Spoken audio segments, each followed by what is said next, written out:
In the spring of 1925, I returned to Paris, to the friends I had found there and the habits I had formed. Merci, madame. I thought I should hear no more of Brideshead, but life has few separations as sharp as that. Rex. Where is he, Charles? I came by this morning. They told me where you usually lunch, but I couldn't find you. Have you got him? So he's given you the slip too, has he? We got here last night and we're going to go on to Zurich today. I left him at the lobby after dinner as he said he was tired. Then we ran to the Travelers for a game. And when you came back, you found he was gone? Not at all. I wish I had. No, he was waiting up for me. I had a run of luck at the Travelers. I cleaned up a packet. Sebastian pinched the lot while I was asleep. All he left me was 2 first-class tickets to Zurich stuck in the edge of the looking glass. It was close under 300 quid blasting. So now he may be anywhere. Well, anyway.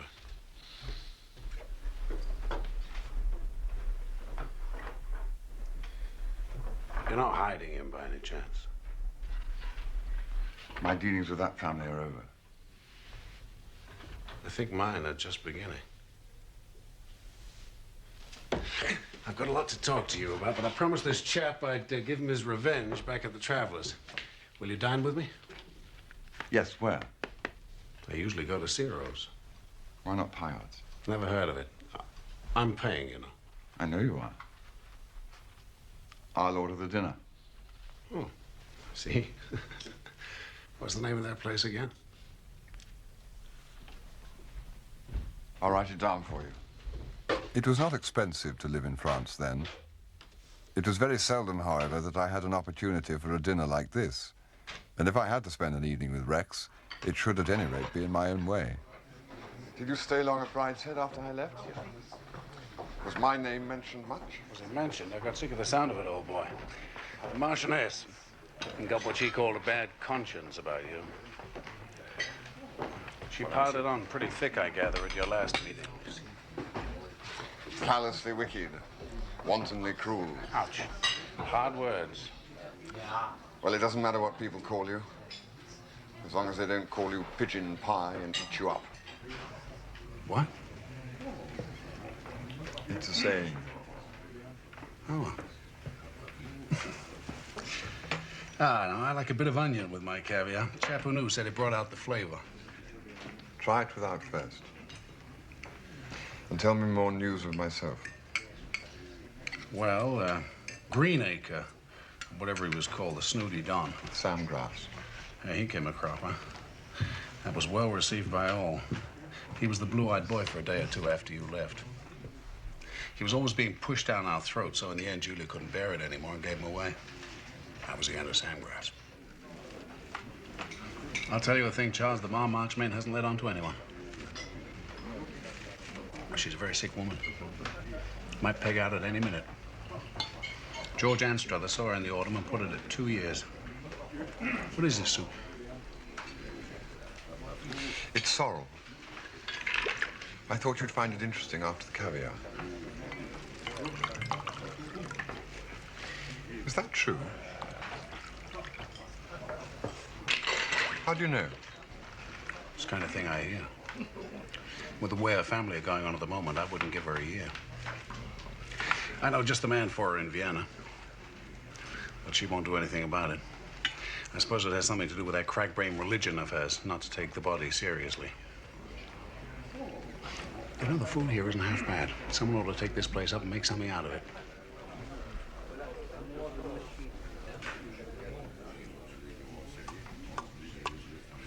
I'll tell you another thing. They're in for a jolt financially if they don't look out. I thought they were enormously rich.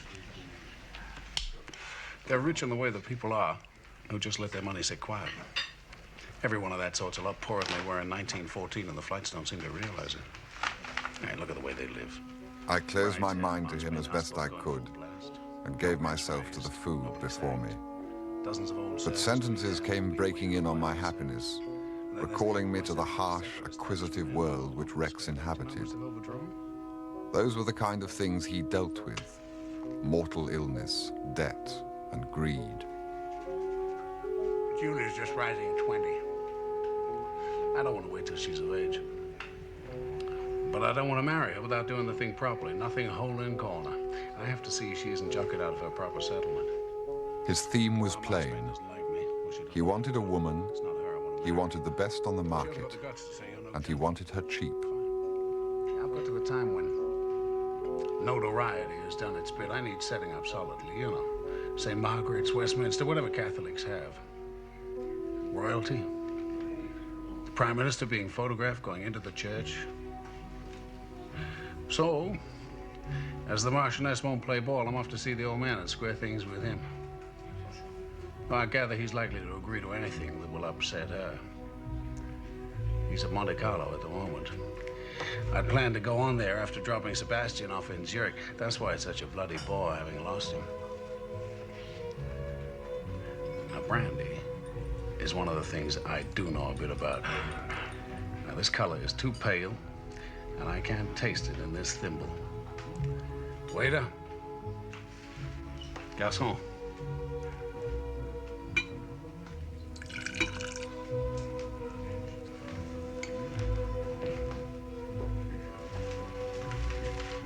You sure you won't join me? No thanks, I'm quite happy with this. Well, it's a crime to drink it if you don't really appreciate it. The wedding was at the beginning of June. I saw the notice in the Continental Daily Mail and assumed that Rex had squared the old man. But things did not go as expected. No royalty was present, nor was the Prime Minister, nor were any of Julia's family. It sounded like a hole-in-the-corner affair, but it was not for several years that I heard the full story.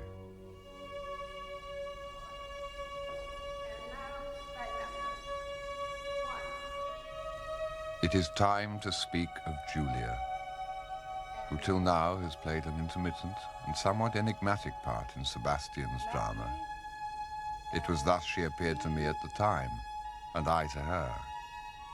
But as Sebastian, in his sharp decline, seemed daily to fade and crumble, so much more did Julia stand out, clear and firm. When I first met her, when she met me in the station yard and drove me home through the twilight that high summer of 1923, she was just 18 and fresh from her first London season. Some said it was the most brilliant season since the war, and that things were getting into their stride again. Through those halcyon weeks, she darted and shone, part of the sunshine between the trees, part of the candlelight in the mirror's spectrum.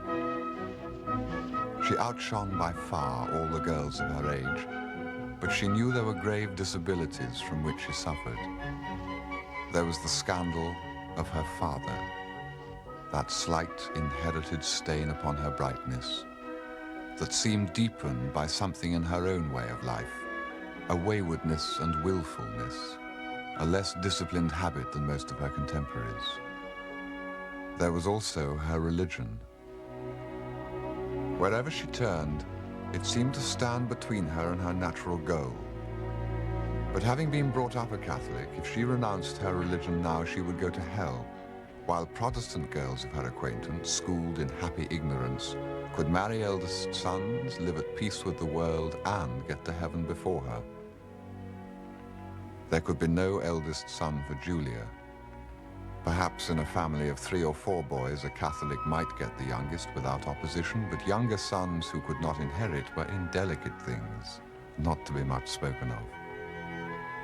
There were, of course, Catholics themselves, but these came seldom into the little world Julia had made for herself.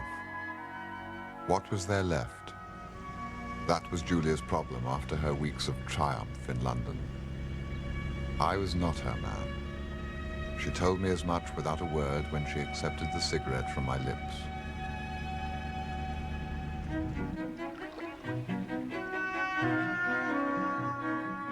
When Julia left Sebastian and me alone for that first summer at Brideshead. She went to stay with an aunt, Lady Roscommon, in her villa at Cap Ferrat. There she pondered her problem. She knew it was not insurmountable. There must, she thought, be a number of people outside her own world who were well qualified to be drawn into it. The shame was that she must seek them. Rex Mottram and Brenda Champion were staying at the next villa on Cap Ferrat, taken that year by a newspaper magnate and frequented by politicians. Are you coming in? They would not normally have come within Lady Roscommon's ambit, but living so close, the parties mingled, and at once Rex began warily to pay his court.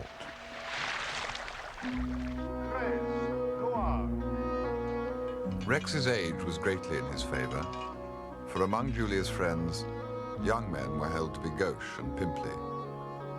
His seniors thought him a pushful young cad, but Julia recognized the unmistakable chic, the flavor of the Prince of Wales at the big table in the sporting club, the second magnum and the fourth cigar, of the chauffeur kept waiting hour after hour without compunction, which her friends would envy. His social position had an air of mystery, even of crime about it. People said Rex went about armed, and certainly the fact of his being Brenda Champion's property sharpened Julia's appetite. All that summer he had been feeling restless. Mrs. Champion had proved a dead end. It had all been intensely exciting at first, but now the bonds began to chafe.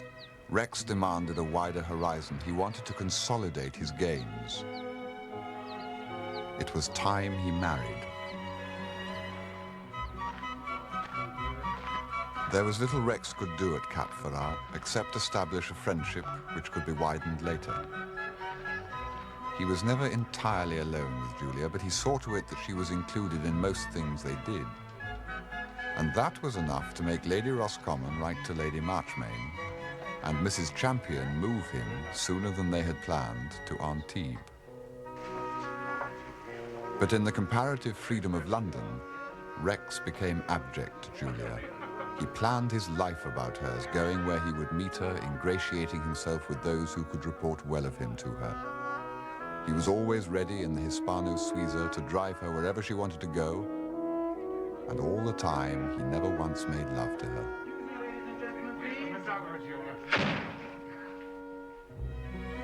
By that time at Brideshead, between Christmas and Easter, he had become indispensable. And then, without in the least expecting it, she found herself in love. This disturbing and unsought revelation came to her one evening in May, when Rex had told her he would be busy in the Commons. Driving by chance down Charles Street, she saw him leaving what she knew to be Brenda Champion's house.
Yes, my lady? Wilcox, I'm starving. Will you bring me some bread and milk? Bread and milk, is that all, my lady? Yes. Oh, and Wilcox. When Mr. Mottram telephones in the morning, whatever time it is, say I'm not to be disturbed. Very good, my lady.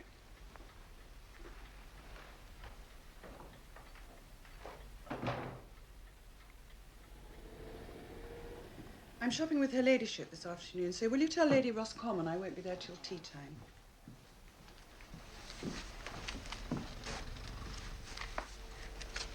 Oh, and Beddoes, tell Wilcox I'm motoring to the Chasms on Friday, so I'll need a car. Did Mr. Mottram ring up by any chance? Oh, yes, my lady, 4 times. Shall I put him through when he rings up again? Yes. No. Tell him I'm out.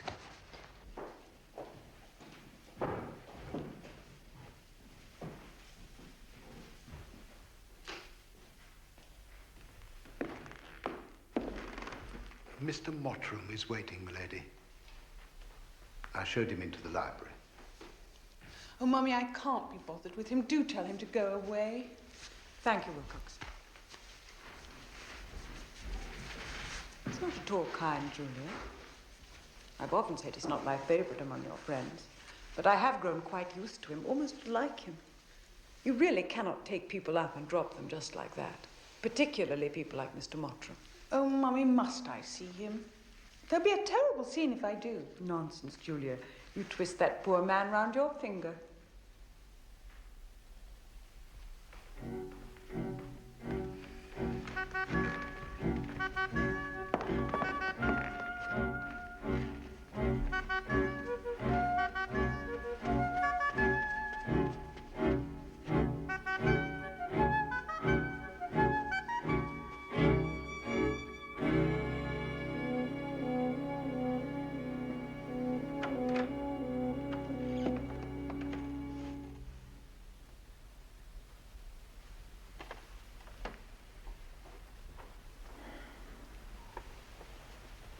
Have you been waiting long? I had to have lunch with Mummy. She wanted me to go shopping with her.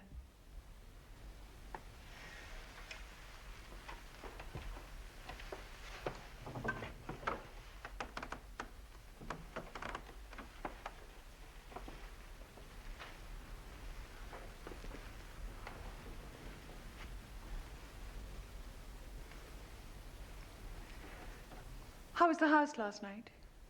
Best described as dull. Did you sit late? I was home about 1:30. Why didn't you answer my calls?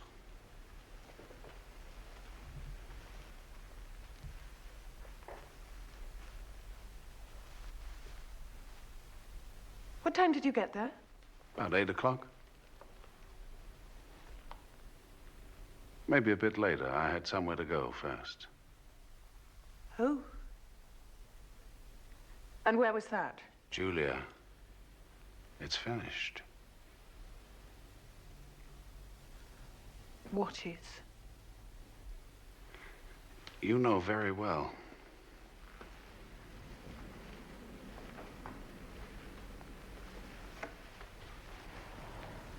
She wanted me to tell her face to face.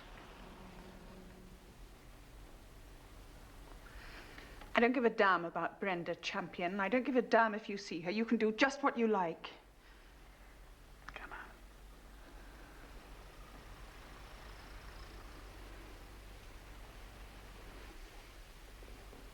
Can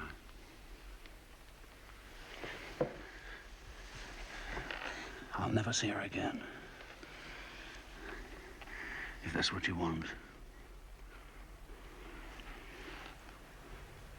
So Julia came out of the library an hour later, engaged to be married. I warned you this would happen if I went in there. You did nothing of the kind. You merely said there might be a scene. I never conceived of a scene of this kind. Anyway, you do like him, Mummy. You said so. He's been very nice in a number of ways. I consider him entirely unsuitable as your husband. So will everyone. Damn everyone. We know nothing about him. Darling, the whole thing is impossible. I can't see how you could have been so foolish. Well, what right have I got otherwise to be angry with him if he goes with that horrible old woman? You make a great thing about rescuing fallen women. Well, I'm rescuing a fallen man for a change. I'm saving Rex from mortal sin. Don't be irreverent, Julia. Well, isn't it a mortal sin to sleep with Brenda Champion? Or indecent.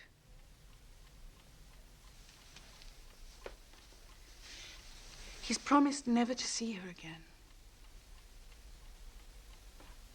I couldn't ask him to do that unless I admitted I was in love with him, could I? Mrs. Champion's morals, thank God, are not my business. Your happiness is. If you must know, I think Mr. Mottram a kind and useful friend, but I wouldn't trust him an inch, and I'm sure he'll have very unpleasant children. They always revert. I've no doubt you'll regret the whole business in a few days. Meanwhile, nothing is to be done. No one must be told anything or even allowed to suspect. You must stop lunching with him. You may see him here, of course, but nowhere in public. You'd better send him to me, and I'll have a little talk with him about it.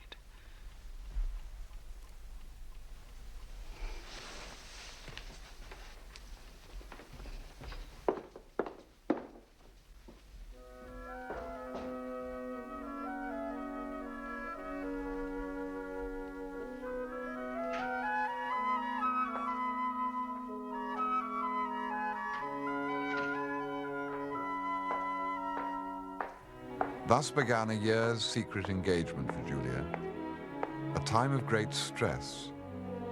For Rex made love to her that afternoon for the first time, not as it had happened to her once or twice before with sentimental and uncertain boys, but with a passion that disclosed the corner of something like it in her.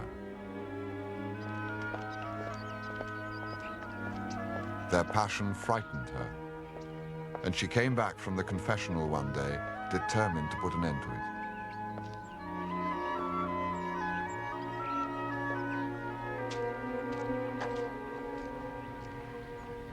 When I went to confession at school, I used to make up stories about my sins because they seemed so dull.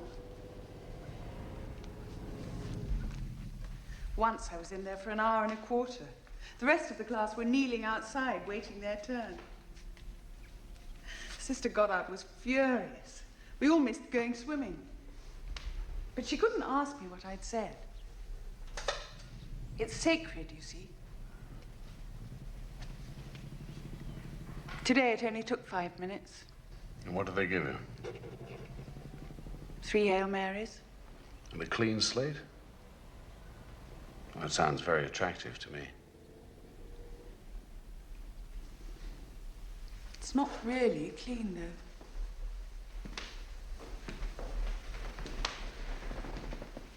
To be forgiven, you have to have a good intention. Julia, you always have the best intentions. That's the point, Rex. It can't go on like this. Otherwise, I must stop seeing you. I have no desire to make you unhappy.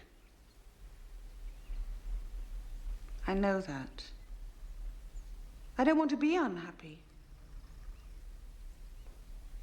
Can't help it.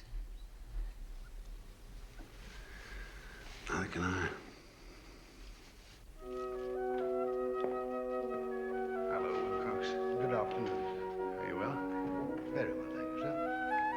For 6 weeks they remained at arm's length, kissing when they met and parted, sitting meantime at a distance, talking of what they would do and where they would live, and of Rex's chances of an undersecretaryship. Julia was content, deep in love, living in the future. Then, just before the end of the session, she learned that Rex had been staying the weekend with a stockbroker at Sunningdale, and that Mrs. Champion had been there too. How was the constituency? How do you mean? The weekend. You've said you had a meeting at your constituency. Oh, as a matter of fact, the plans were changed.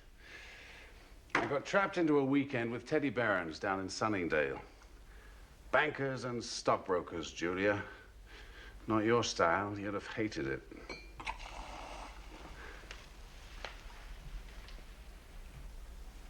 Well, how was your weekend?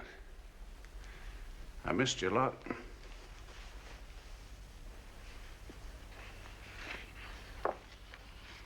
Did Brenda Champion hate her weekend, too? I don't know. I barely spoke with her. It was quite a crowd.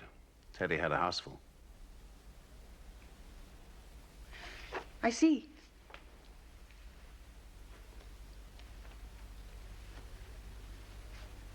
What an extraordinary coincidence.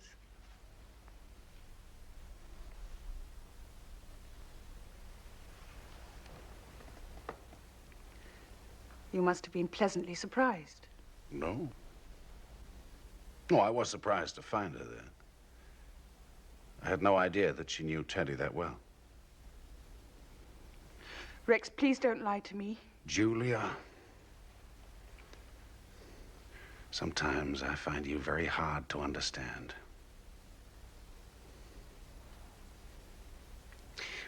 What the hell do you expect? Don't you ever try to see it my way? Now, what right have you to ask so much when you give so little?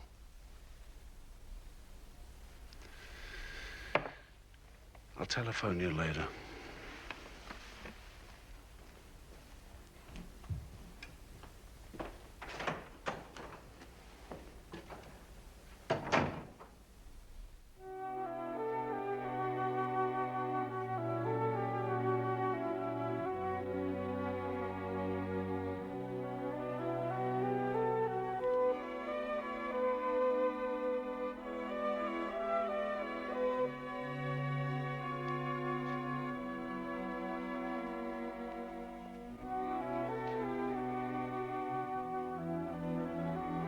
But surely, Father, it can't be wrong to commit a small sin myself in order to keep him from a far worse one. The church would regard, Lady Julia, that you would have committed a mortal sin, not a small one, a mortal sin. And that the behavior of the gentleman in other circumstances would in no way alter or lessen your degree of sin. I would like to be able to say what you would like to hear, but I cannot. It's my duty to tell you the church's view and to remind you that our Lord understands your tribulations and loves you all the more for striving against them.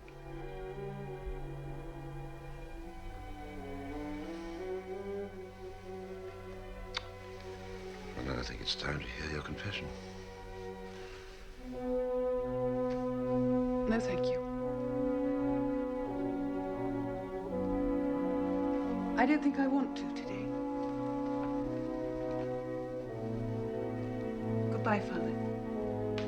From that moment, she shut her mind against her religion. That Christmas, Julia refused to take Holy Communion, and Lady Marchmain found herself betrayed, first by me, then by Mr. Sandgrass, in the first grey days of 1925.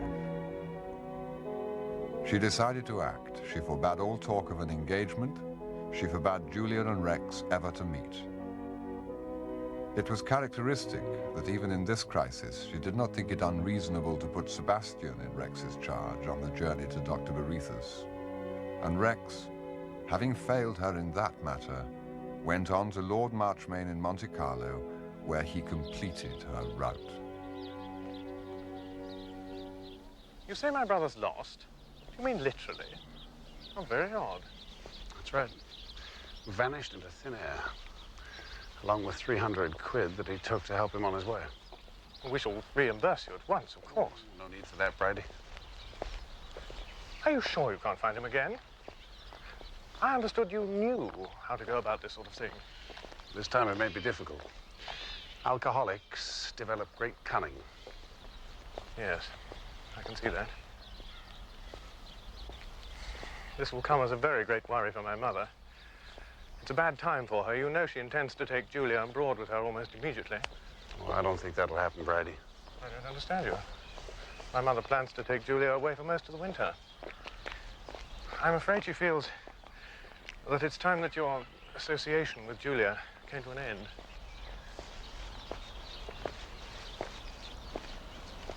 Julia and I are getting married. Well, I don't think that's possible. It's hardly likely that my mother would change her views. Brady, I've talked with your father. I saw him in Monte Carlo. And I have his written consent. You know, he seemed delighted with the whole idea.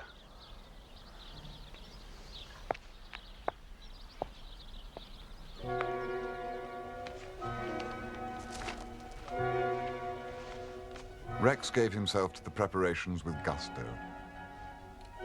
He bought her a ring, not as she expected from a tray at Cartier, but in a back room in Hatton Garden, from a man who brought the stones out of a safe in little bags and displayed them on a writing desk. She was daily surprised by the things Rex knew and the things he did not know. Both at the time added to his attraction.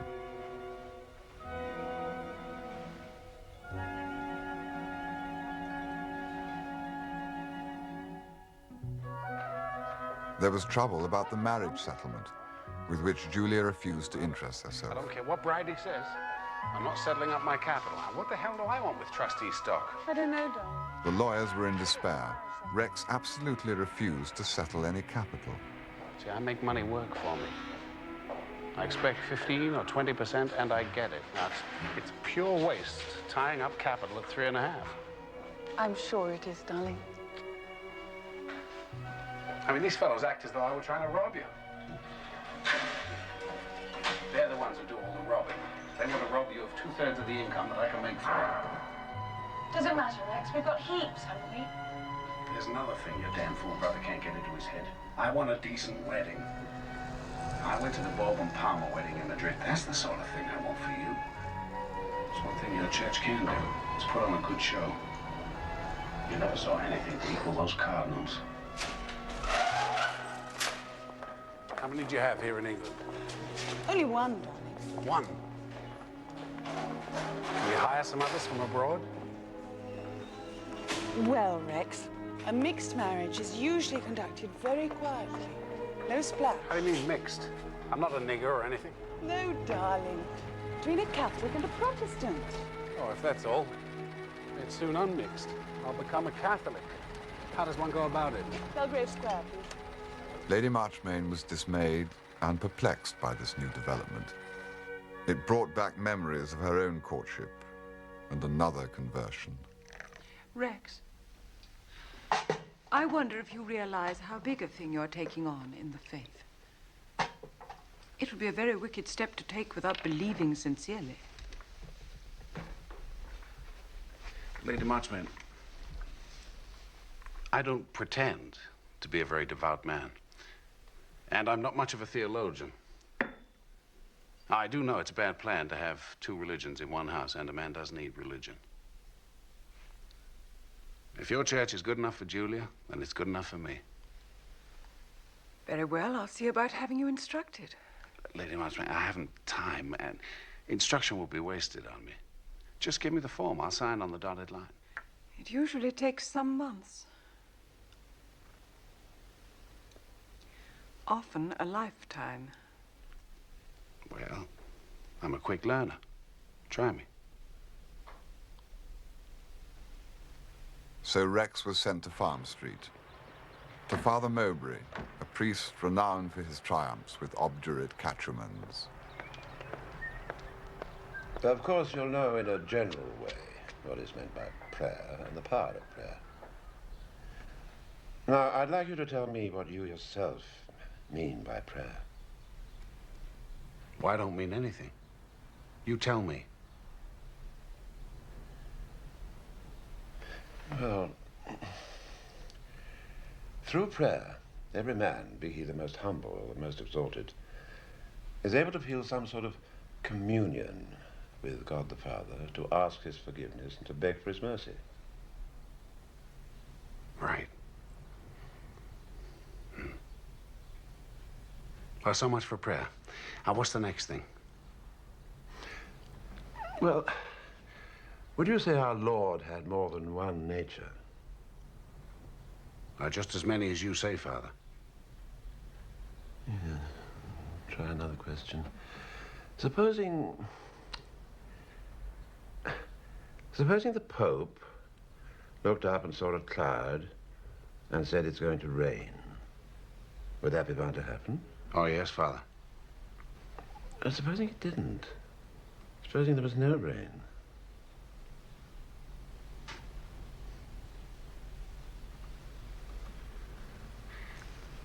I suppose it'd be sort of raining spiritually, only we were too sinful to see it.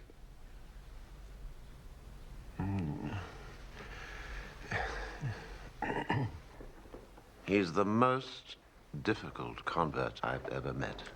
Dear, I thought he was going to make it so easy. I can't get anywhere near him.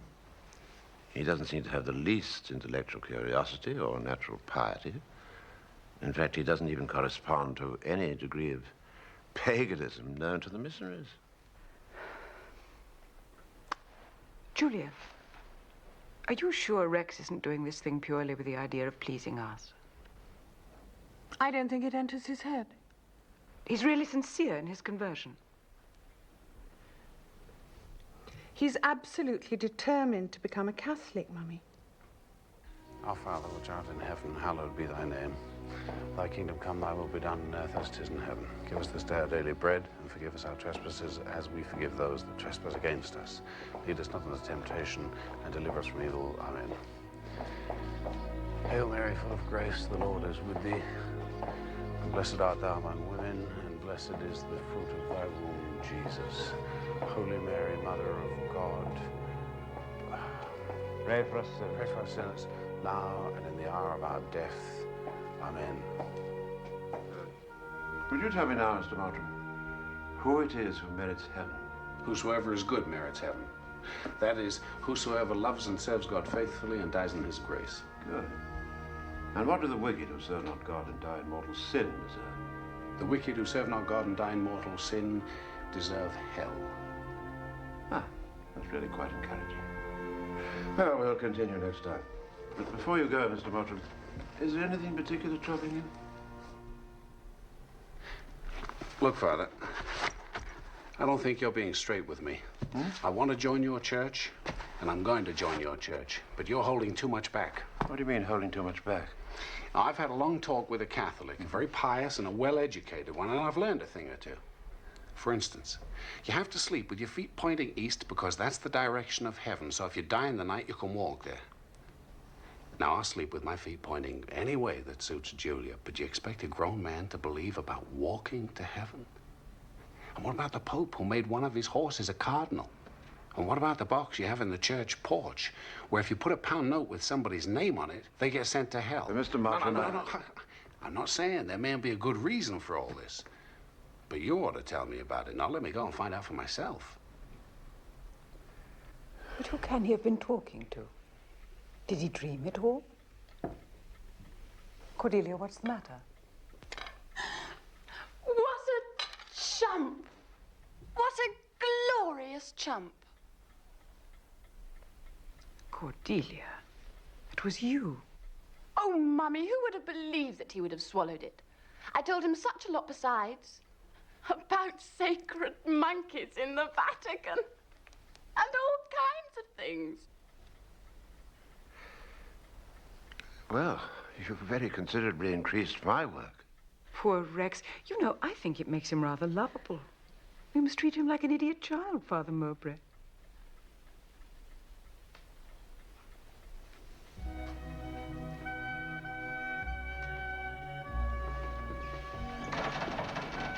I'm no expert, but this looks good. Mr. and Mrs. and Miss Pemble Garthwaite, one afternoon tea set. Oh, sorry. Buntings, 30 bob, I should think. It's jolly mean. Another tea set from the cousins. Cordelia, please don't mix the cards up. We're trying to make a list. Just looking. There'll be enough agony thanking people as it is. In the end, Rex's instruction was continued, and Father Mowbray consented to receive him into the church just before his wedding. It's been changed. Thus things stood. The cards had gone out and presents were coming in fast. Then came what Julia called Bridie's bombshell. Chinky vases from Aunt Betty.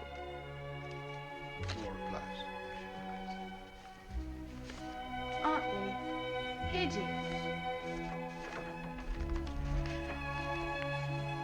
They were on the stairs at Buckbourne.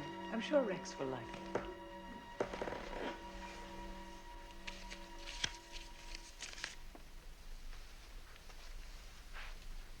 You'd better pack all this stuff up again. Bridie, what do you mean? Only that the wedding's off.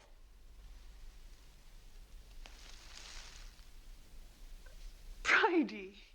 I thought I'd better make some investigations into my prospective brother-in-law, as no one else seemed interested. I've just got the answer. He was married in Montreal in 1915 to a Miss Sarah Evangeline Cutler, who is still living there. Rex, is this true? Sure, it's true. What about it? What about it? What about it, you say? Have you taken leave of your senses? Are you quite mad? Whoa. Steady, Bridie. You'd better explain, Rex. Well, I don't know why you're all looking so head up. I mean, she isn't a thing to me. I was just a kid. It's the sort of mistake anyone could make. You think that, do you? We got our divorce back in 1919. Look, for God's sakes, what's all the rumpus? You might have told me. You never asked. Honestly, I haven't given her a thought in years. But don't you realize, you poor sweet oaf, you can't be married as a Catholic when you've got a wife still living? But I haven't. Didn't I just tell you I was divorced 6 years ago? But you can't be divorced as a Catholic. I wasn't a Catholic, and I was divorced. Now, I've got the papers somewhere. But didn't Father Mowbray explain to you about marriage? Why, he said I wasn't to be divorced from you. Well, I don't want to be. I can't remember all Father Mowbray told me. Sacred monkeys and plenary indulgences and the 4 last things. If I remembered all he told me, I shouldn't have time for anything else. Now, how about your Italian cousin, Francesca? She married twice. She had an annulment. All right, then. Then I'll get an annulment. Now, what does it cost and who do I get it from? Well, does Father Mowbray have one? Look, I only want to do what's right. Nobody told me. Well, what do you want me to do? Don't tell me there isn't someone who can fix this. There's nothing that can be done, Rex. It simply means your marriage cannot now take place.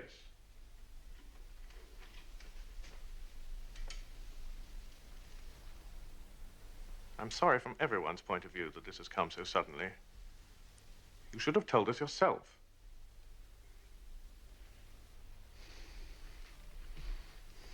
Look, maybe what you say is right. Maybe, strictly by law, I shouldn't be married in your cathedral. But the cathedral is booked, and no one there is asking any questions. Now, the Cardinal and Father Mowbray don't know about it. Nobody except us knows a thing. Well, why make trouble? Now, why not just stay mum and let the thing go through? Who loses anything by that? Well, maybe I risk going to hell. Well, I'll risk it. But what's it got to do with anyone else? Why not? I don't believe these priests know everything. I don't believe in hell for things like that.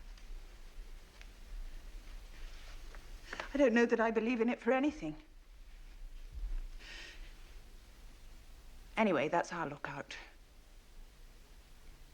We're not asking you to risk your souls. Just keep away. Julia, I hate you.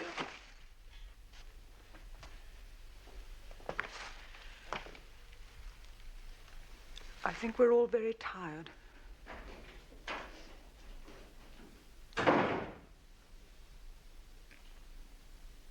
We should talk. If there is anything more to say, I suggest we discuss it later. There's nothing to discuss, except what's the least offensive way we can close the whole incident. Mother and I will decide that. We must put a notice in the Times and the Morning Post. Presents will have to go back. I don't know what is usual about the bridesmaids' dresses. Do you, Julia? Oh, shut up, Bridie. Just a moment, just a moment.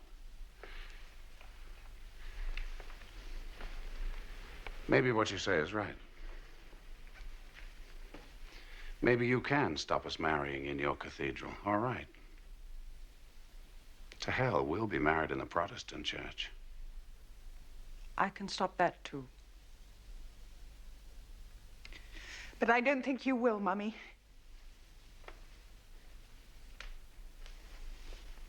You see, I've been Rex's mistress for some time now, and I shall go on being married or not.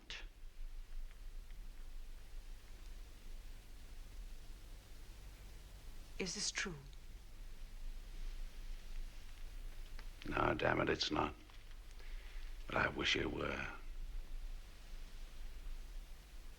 I see. I can't go on any longer just now. We must discuss this later.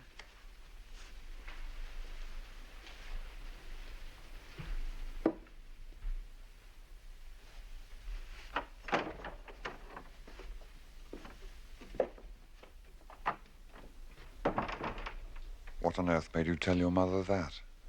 That's exactly what Rex wanted to know. I meant I was much too deep with Rex just to be able to say, the marriage arranged will not now take place, and leave it at that. I wanted to be made an honest woman. I've been wanting it ever since, come to think of it. So the talks went on and on. Poor Mummy.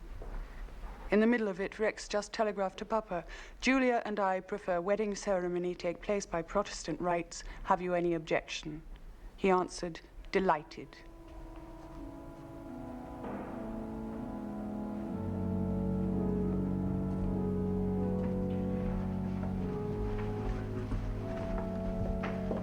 Oh, Charles, what a squalid wedding. The Savoy Chapel was the place where divorced couples got married in those days. A poky little place, not at all what Rex had intended. I wanted just to slip into a registry office one morning and get the thing over with a couple of charwomen as witnesses. But nothing else would do, but Rex had to have bridesmaids and orange blossom and the wedding march. It was gruesome. Poor Mummy behaved like a martyr and insisted on my having her lace in spite of everything. Well, she more or less had to. The dress had been planned round it. My own friends came, of course, and the curious accomplices Rex called his friends. The rest of the party were very oddly assorted. None of Mummy's family came, of course. One or two of Papa's.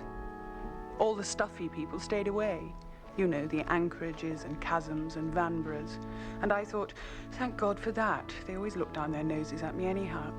But Rex was furious because it was just them he wanted, apparently. Poor Cordelia took it hardest. At first, she wouldn't speak to me. Then, on the morning of the wedding, she came bursting in before I was up, straight from Farm Street, in floods of tears, begged me not to marry, then hugged me, gave me a dear little brooch she'd bought, and said she prayed I'd always be happy. Always happy, Charles. So, you see, things never looked like going right. There was a hoodoo on us from the start. But I was still nuts about Rex. Funny to think of, isn't it? You know, Father Mowbray saw the truth about Rex at once, that it took me a year of marriage to see. He simply wasn't all there. He wasn't a complete human being at all. He was a tiny bit of one, unnaturally developed. Something in a bottle, an organ, kept in a laboratory. I thought he was a sort of primitive savage, but he was something absolutely modern and up to date that only this ghastly age could produce. A tiny bit of a man pretending he was whole.